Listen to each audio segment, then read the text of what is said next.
সমস্যাৰ সমাধান হিচাপে মানুহে এতিয়া ফুলৰ পাতৰ থাল আৰু বাটি ব্যৱহাৰ কৰিবলৈ আৰম্ভ কৰিছে। এই পাতৰ থাল সাধাৰণতে কলপাত, শালপাত, গছৰ পাত,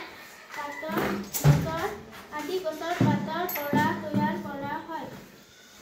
এইবোৰ প্ৰকৃতিৰ আৰু পৰিৱেশ বন্ধু ব্যৱহাৰৰ পাছত এইবোৰ মাটিত লাগিলে নিজে পচি যায়, ফলত প্ৰকৃতিৰ পৰিৱেশ বিকৃত নকৰে।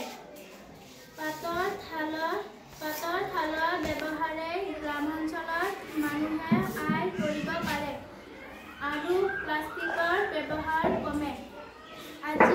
আজিকালি বহু অনুষ্ঠান, বিয়া আৰু উৎসৱত এই পাতৰ থাল ব্যৱহাৰ কৰা দেখা যায়।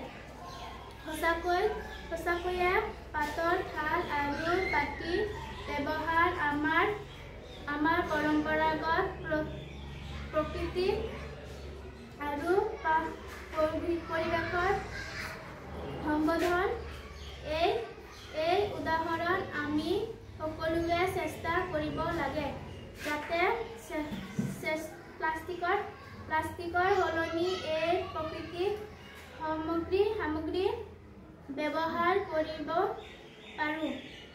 এই ধৰণৰ জৈৱ-প্ৰচলিত বস্তুবোৰ ব্যৱহাৰ কৰিলে পৰিৱেশ প্ৰদূষণ নহয় আৰু পৰিৱেশ